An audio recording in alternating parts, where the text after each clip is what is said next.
Hello everyone, I hope you all are safe and good at your home. तो last video में हमने क्या था, ऑर्गेनाइजिंग के ऑब्जेक्टिव्स और ऑर्गेनाइजिंग की क्या क्या कैरेक्टरिस्टिक्स थी। तो कैरेक्टरिस्टिक्स का क्या मतलब था कि क्या क्या विशेषताएं हैं जब हम ऑर्गेनाइजिंग करते हैं ऑर्गेनाइजेशन में।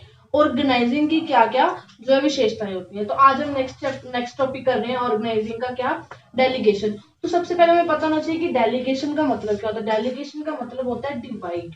मतलब एक वर्क को, सपोज हमारे पास कोई एक वर्क है, कहीं तो उस एक वर्क को एक ही पर्सन ने करना, सारा बर्डन किसके पास है, एक पर्सन के पास। लेकिन जब हम अपनी अथॉरिटी को डेलीगेट कर देते हैं ना, तो इसका मतलब होता है कि जो एक पर्सन का बर्डन है ना, वो अभी एक पे नहीं रहेगा।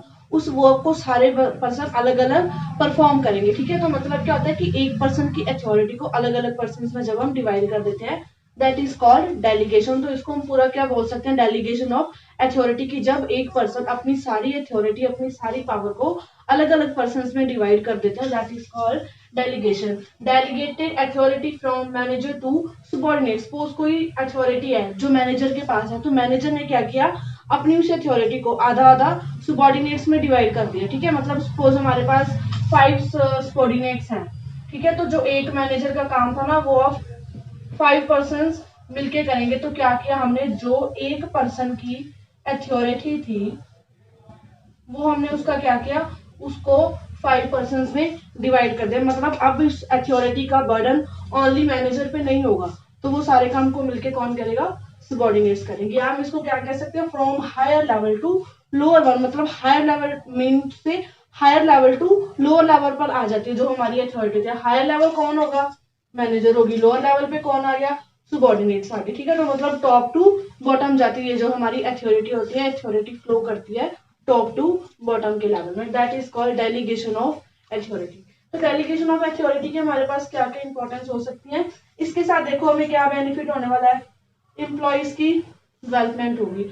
एम्प्लॉयज की डेवलपमेंट कैसे होगी, अब देखो पहले क्या था, सारे डिसीजन, सारे अथॉरिटी एक मैनेजर के पास थी। लेकिन अब क्या है, हर एक पर्सन को उसकी अथॉरिटी मिली है। मतलब हर एक पर्सन अपनी मर्जी से कुछ भी डिसाइड करके वो प्रोडक्ट रेडी कर सकता है। तो मतलब क्या है, इससे क्या है, एम्प्लॉय की अपनी सेल्फ क्या है, डेवलपमेंट होगी ना, वो खुद डेवलप होंगे। मतलब उनमें न्यू क्रिएटिविटीज आएंगी, वो स्किल्ड बनेंगे कि वो अपना काम अलग अलग से कर सके, दोबारा दोबारा से।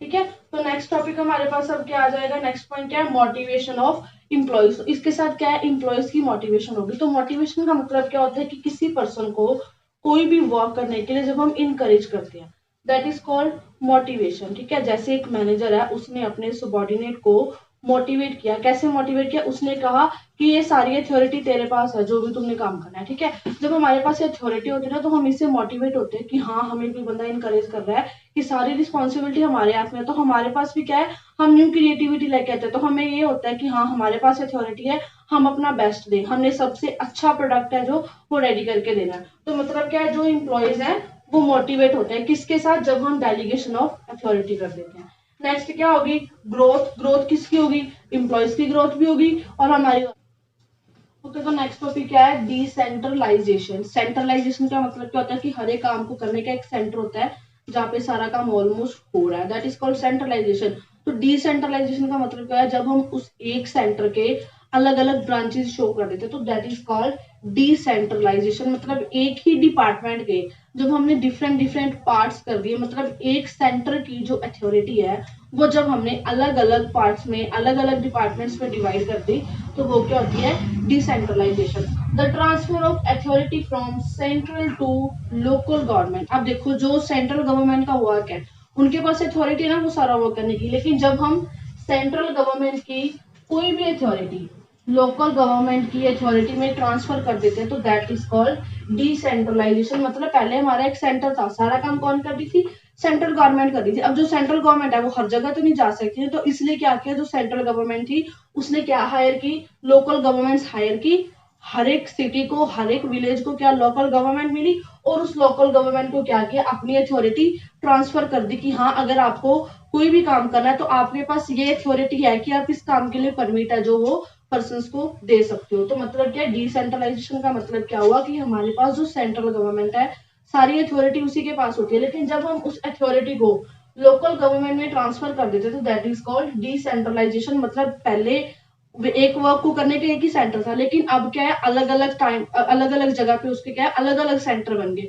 तो मतलब क्या है एक ही अथॉरिटी क्या आप डिफरेंट डिफरेंट पर्सन के पास हो गया, तो दैट इज कॉल्ड डिसेंट्रलाइजेशन। तो नेक्स्ट क्या है from government to private sector. या क्या हो सकता है जब हम गवर्नमेंट सेक्टर से प्राइवेट सेक्टर को अपनी जो है अथॉरिटीज दे देते हैं। अब देखो सपोज हमारे बैंक है, सबसे अच्छा बैंक हमारे क्या है आरबीआई ना, सारे बैंक होते हैं जो वो आरबीआई के अंडर है, ठीक है। अब आरबीआई ने क्या किया, अब देखो हर एक पर्सन को जिसको भी कोई काम चाहिए तो आरबीआई ने क्या किया, हर एक विलेजेस को रूरल एरियाज में अर्बन एरियाज में क्या किया, बैंक की अलग अलग ब्रांचेस बना दिया अलग अलग नेम से, ठीक है।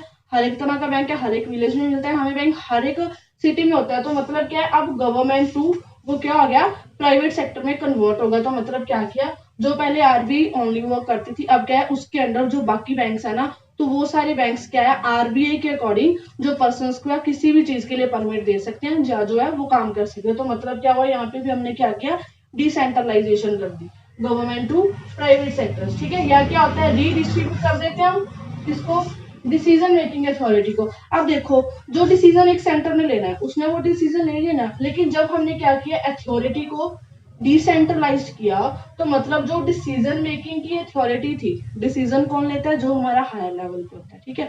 हम अपने बिजनेस पॉइंट व्यू से देखते हैं। अब देखो जिसने सारे जो है डिसीजन लेने हैं वो कौन होगा, जो हमारी कंपनी का या हमारी ऑर्गेनाइजेशन का मैनेजर है, सारी अथॉरिटीज इसके पास है ना। लेकिन अब इसने क्या किया अपने जो सबॉर्डिनेट्स है इसने क्या बना दिया top middle and lower level, इसने क्या किया 3 लेवल्स एस्टैब्लिश किए। तो अब इसने क्या किया टॉप लेवल मिडिल लेवल और लोअर लेवल को क्या क्या डिसीजन मेकिंग की अथॉरिटी दे दी। पहले सारी अथॉरिटी खुद कौन लेता था, मैनेजर लेता था, लेकिन अब सारी रिस्पॉन्सिबिलिटी क्या है, डिसीजन जो भी लेना है, जो प्रोडक्ट रेडी करना है, जो हमें रॉ मटेरियल चाहिए, जितने हमें पर्सन चाहिए, वो सारा उसने क्या किया टॉप लेवल मिडिल लेवल और लोअर लेवल को अथॉरिटी दे दी। मतलब डिसीजन मेकिंग अथॉरिटी है जब वो रीडिस्ट्रीब्यूट कर देते हैं उसे हम क्या बोलते हैं कि हमने क्या किया डिसेंट्रलाइजेशन कर दिया, ठीक है। तो नेक्स्ट क्या शिफ्ट कर देते हैं हम responsibilities from government to official workers. तो अब देखो जो रिस्पॉन्सिबिलिटीज है, अब देखो कल भी हमने एक चीज पढ़ी थी कि जब हम किसी पर्सन को कोई भी काम करने की अथॉरिटी देते हैं ना तो वो उसकी रिस्पॉन्सिबिलिटी बन जाती है। मतलब जहाँ पे अथॉरिटी आएगी वहां पे रिस्पॉन्सिबिलिटी जरूर आएगी, क्योंकि अथॉरिटी और रिस्पॉन्सिबिलिटी का क्या है एक रिलेशनशिप होता है। अथॉरिटी का मतलब क्या है कि किसी भी काम को करने की हमें पावर मिल गई है, जब हमें कोई काम करने की पावर मिल गया तो वो क्या है हमारी रिस्पॉन्सिबिलिटी बन जाती है कि हाँ हमें वो वर्क अभी परफॉर्म करना ही करना है, क्योंकि उस वर्क को परफॉर्म करने की हमारे पास सारी अथॉरिटी है। तो यहाँ पे भी उसने क्या किया कि जब जैसे ही हमारी अथॉरिटी डिसेंट्रलाइज हुई वैसे वैसे क्या हो जाती है जो हमारी रिस्पॉन्सिबिलिटीज होती हैं वो भी क्या है शिफ्ट करती हैं from one two another person. जिसके पास जो काम करने की अथॉरिटी जाती है उसके पास वही काम करने की जो है रिस्पॉन्सिबिलिटी वो भी चली जाती है, that is called decentralisation. Thank you.